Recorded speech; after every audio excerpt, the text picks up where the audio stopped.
नमः सिद्धेभ्यः।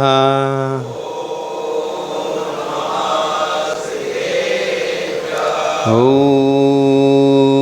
नमः सिद्धेभ्यः।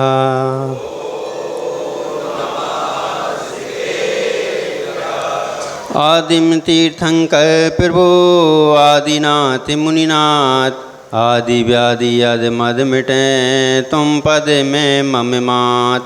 बस का होता अर्थ है दयामयी शुभ धर्म, बस से तुम भरपूर हो बस से मिटते कर्म। दीनों के दुर्दिन मिटे तुम दिन कर को देख, सोया जीवन जागता मिटता अविवेक। शरण चरण आपके तारण तरण जहाज, भवदद तट तक ले चलो करुणा कर जिनराज। करुणा कर जिनराज, करुणा कर जिनराज।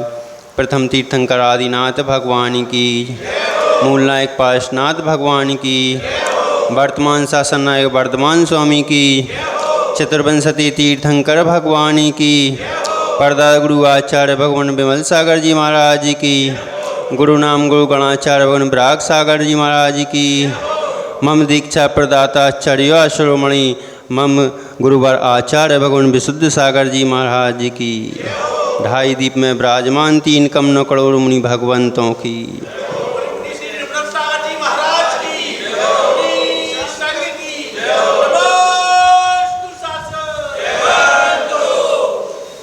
बंधुओं, अभी तक अपन चर्चा कर रहे थे आत्मा की, मुनियों की, यतियों की, मुमुक्षु जीव की चर्चा कर रहे थे। अब आचार्य भगवान श्रावक की ओर इशारा करते हैं, इंगित करते हैं कि आखिर जीव आगे क्यों नहीं बढ़ पाता। तो कहते हैं यह संसार में मोह की बहुत बड़ी विचित्र दशा है। यह संसारी जीव राग के विचित्रता के कारण उसमें फंसा रहता है, नाना कष्टों को भोगता रहता है। भोगते भोगते भी वह उनसे ऊब जाता है, थक जाता है, हार जाता है, लेकिन फिर भी वह उनमें ही मदमस्त थोड़ी देर बाद मदमस्त हो जाता है। कहते हैं, हम पढ़ते भी हैं, इंद्री के भोग मधुर विष सम लावण्यमयी कंचन काया। यह भोग इंद्री के कैसे हैं, सुंदर दिखते हैं, लेकिन यह कंचन काया उसमें जाकर के नष्ट हो जाती है। हम अनादि से ही यह संसार में भोगते आ रहे हैं। प्रत्येक जीव जानता है, प्रत्येक सुनता है, लेकिन उसे गुणता नहीं है, बुनता नहीं है। आप सोचा है महाराज अटपट शब्द बोल रहे हैं। गुणना माने विचारना, सोचना, और धुनना माने अंदर अंदर उनका चिंतन करना। सिर्फ बोल देता है, करता नहीं है। अगर जिस दिन वह सुनने लग जाए, गुनने लग जाए, बुनने लग जाए, तो उसी दिन उस श्रावक को यह इंद्रिय भोग हैं वह आसार लगने लगेंगे। वह इस ओर कभी इंगित नहीं होगा। यह सब मन को अर्च करने लगेंगे, रुचिकर लगने वाले नहीं हैं। हम संसार में कष्ट भोगते हैं राग के कारण। यह राग की ही विचित्रता है। राग जिसको होता है, जिस पर वह माँ भी अपने बालक के पल्लू से पहुँचे हुए दुर समझ गए ना आप, दुर यानी नाक हुआ करती है, उस दुर को पकड़ करके पल्लू में समेट करके रख लेते हैं। राग की दशा है। जब तक यह राग चलता है तब तक, और वही दुर अगर पड़ोसी के बेटे से निकल आए तो कहते हैं कितना गंदा है, कितने गंदे रखते हैं इनके परिवार के, बताओ। इसको नहलाते भी नहीं हैं, धुलाते भी नहीं हैं, चीज़ दोनों में एक ही है, लेकिन एक राग की है, जिसमें राग चल रहा है उसके लिए तो आदमी मनुष्य उसको अच्छा मानता है, और जिसमें राग नहीं चल रहा उसको वह बुरा मानने लगता है। राग की दशा, हम राग में इतने फंसे हैं, इतने फंसे हैं, उस हाथी की भांति है।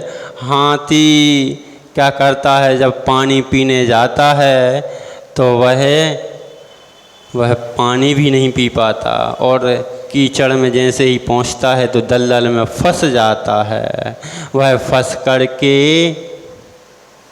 करके वह एक पैर निकालता है और दूसरा उलझ जाता है, दूसरा निकालता है फिर उलझ जाता है, फिर ऐसा करते करते वह पानी भी नहीं पीता और वहीं पर अपनी जान गंवा बैठता है। हम भी बस वही करते हैं, इन राग के भोगों में उलझ जाते हैं। जो जहाँ निवास करने लगता है, जो जहाँ पर रहने लगता है, उसी को वह सुंदर मानने लगता है, उसी में वह रम जाता है, उससे फिर निकलने का बिल्कुल भी प्रयास नहीं करता, प्रयत्न नहीं करता।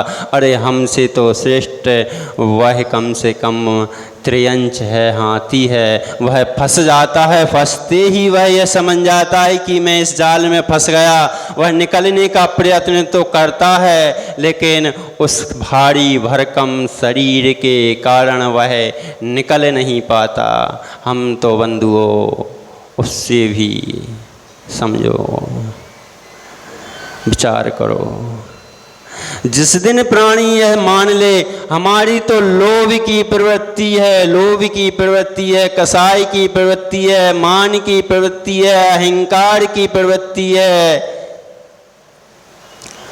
माँ की गुड़ में, समझ गया नहीं, मक्खी हुआ करती है, मक्खी गुड़ में गड़ी रहे, पंख रहे लिपटाए, हाथ मले और सिर धोने, बिल्कुल मक्खी की भांति हो गए हम यह जानते हैं, लेकिन मक्खी को भी मालूम है कि अगर मैं इस गुड़ पर बैठ जाऊंगी तो इसमें मेरे पंख लिपट जाएंगे तो मैं उड़ नहीं सकूंगी, और उड़ नहीं सकूंगी तो वहीं पर मेरे प्राण अंत हो जाएंगे, फिर निकलने वाले नहीं हैं। ऐसे ही बंधुओं बिल्कुल उसी भांति हमारी भी राग की दशा है, लालच की दशा है, मोह की दशा है। हम भी यह मान लेते हैं, हम भी जानते भी हैं कि यह संसार इंद्रिय भोग आसार हैं, इनसे ही हमें पुण्य, नए नए पुण्य के बंद होंगे और इन्हीं से हमें पाप के बंद होंगे। लेकिन हम प्रवृत्ति पाप की ओर करते हैं, पुण्य की ओर नहीं करते। अहोभाग्य उनका हुआ करता है जो कम से कम इतना समझ करके, इतना मान करके इन प्रभु के चरणों की वंदना के लिए तो आ जाया करते हैं। कुछ तो ऐसे भी हुआ करते हैं कि वह जुलूस निकलता है, जुलूस चतुर्दशी पे, महावीर जयंती पे, तब भी वे प्रभु के दर्शन सामने से निकल जाता। वह अभव्य, इतने अभव्य जीव हैं कि उनको नमस्कार करने का उनको मन नहीं होता। ऐसे समझ लेना चाहिए, जब ही विचार लेना चाहिए कि कितना अभव्य है। यह तो बिल्कुल किसी पुण्य के नियोग से थे, जैन कुल श्रावक कुल मिल गया, लेकिन वह तो जिस दिन इसका पुण्य क्षीण हो जाएगा उस दिन तो ये गर्त की ओर चला जाएगा। ऐसे ही हम भी वही क्रिया अगर कर रहे हैं तो उनमें और हम में कोई फर्क नहीं है, क्योंकि प्राणी जिस जगह, जिस स्थान पर जाता है, जिस स्थान पर रहने लगता है, वह उसी को सुंदर सुंदर मानने लगता है। चाहे वो कोई भी गति हो, किसी भी गति में हो, जिस गति में वह जाता है उसी को वह स्वच्छ मान लेता है, उसी में ही राग कर बैठा है। यह राग की ही दशा है।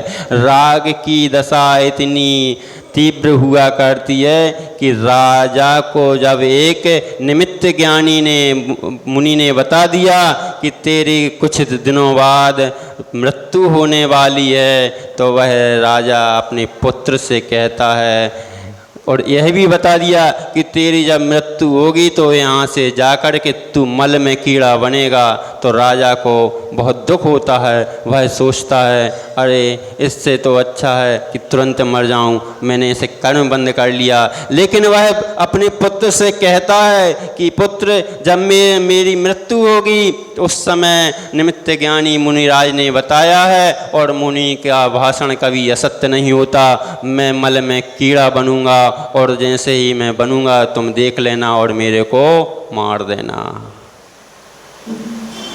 पुत्र वैसा ही करता है, पुत्र वैसा ही करता है, जाता है कि पिताजी ने बताया था मल में कीड़ा बना, और जाकर देखता है वह कीड़ा दिखता है और जैसे ही वह पुत्र मारने के लिए जाता है वह कीड़ा मल के अंदर हो जाता है। हमारी भी वही स्थिति है, हम भी राग के वशीभूत आकर के यह जिनेंद्र वाणी जिनवाणी मामा हमें सुनाती है, बताती है, स्वाध्याय के माध्यम से हम समझते हैं, लेकिन हम राग के वशीभूत उन्हीं भोगों की ओर हम आकृष्ट हो जाते हैं, उन्हीं की ओर हम प्रविष्टित हो जाते हैं। हम उसमें से कभी निकलने की बात ही नहीं सोचते, मानते ही नहीं हैं, क्योंकि हमारी दशा राग की चल रही है, मोह की चल रही है। संसारी प्राणी है जीव जिसमें राग करता है, जिसमें राग करता है और उसी में उसको आयु बंद हो जाता है, उसी में वह उत्पन्न हो जाता है। यह दशा आज से नहीं चल रही है, यह दशा अनादि से चल रही है और कब तक चलेगी। तब भी कहते हैं कि यह दशा जब तक चलेगी तब तक तुम सम्यक्त को धारण नहीं कर लोगे।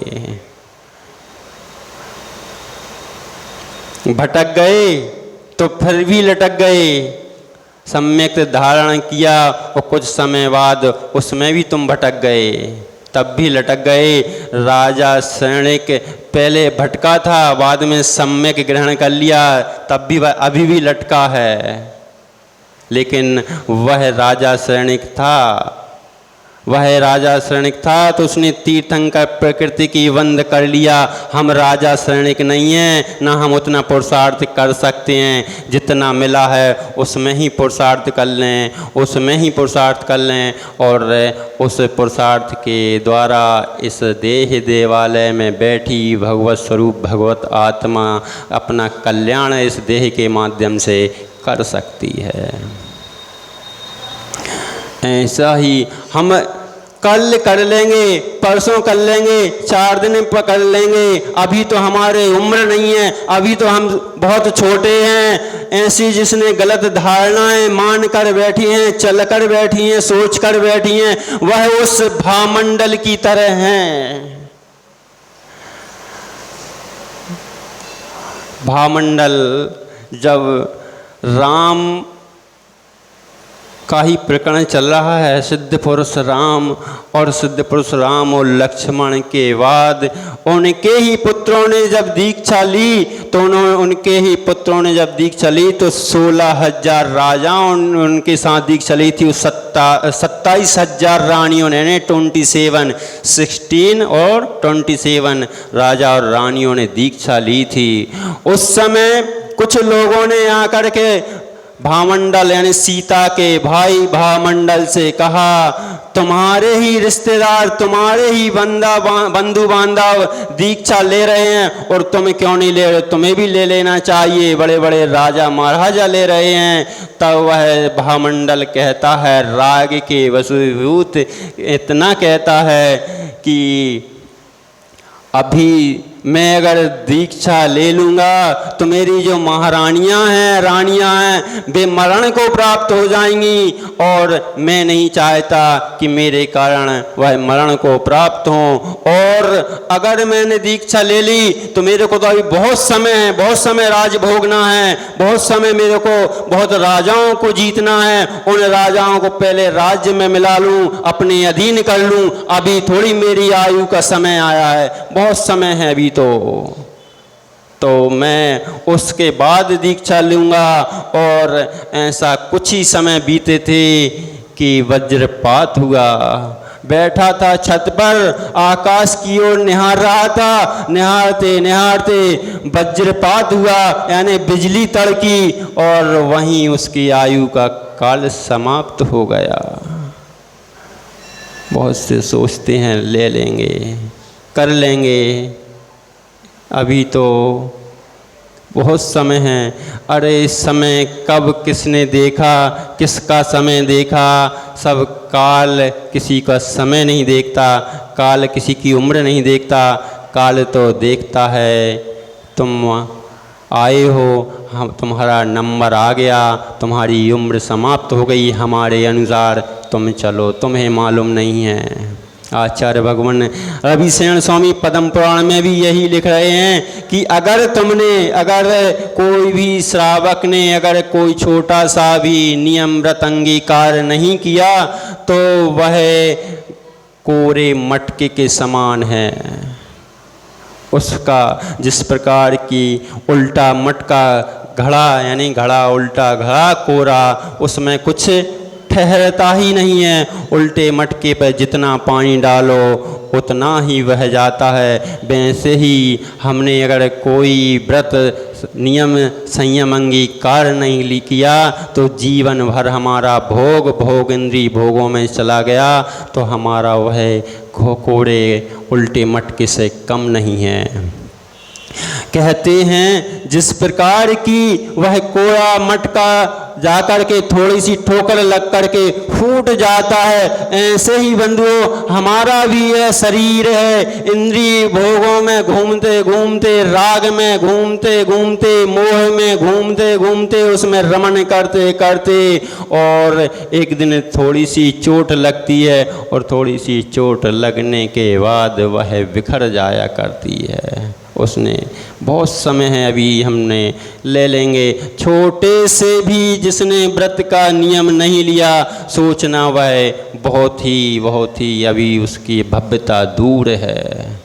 छोटा सा भी अगर जिसने नियम ले लिया तो सोचना वह निकट भव्य प्राणी है। क्योंकि व्रत छोटे से नियम से ही बड़े बड़े नियम हो जाते हैं। जिसके भाव एक नियम के हो जाते हैं, उसकी प्रैक्टिस शुरू हो जाती है। वह सोचता है यह किस प्रकार होता है, जिस प्रकार की ट्रेन निकलती है, ट्रेन के पहले बैरियर लगा होता है, ट्रेन के निकलने के बाद में जब बैरियर खुलता है तो वह व्यक्ति खड़े होते हैं लाइन लगाकर, कतार लगाकर, और अपन क्या करते हैं, पहले गाड़ी मेरी आगे लगा लूँ जिससे मैं पहले निकल जाऊँगा जैसे ही बैरियर खुलेगा। ऐसे ही वह नियम लेने वाला है, सोचता है आज मैं छोटा सा नियम ले लूँ, कल अगर मेरे से ये पल जाएगा तो अगले दिन फिर मैं उससे बड़ा ले लूँगा। वह समझना कि ट्रेन निकलने के बाद वहाँ से बैरियर से, फाटक से निकलने की तैयारी में, और जो सोचता है कि ट्रेन निकल जाएगी, अभी तो पीछे खड़े हैं, पंचम काल है, इसमें कौन मोक्ष होने वाला है, तो वो प्रथम काल से लेके पंचम काल में आ गए। कितने कितने काल में घूमते घूमते आज तक घूम रहे हैं, और वह उनके कभी भाव नहीं बनने वाले।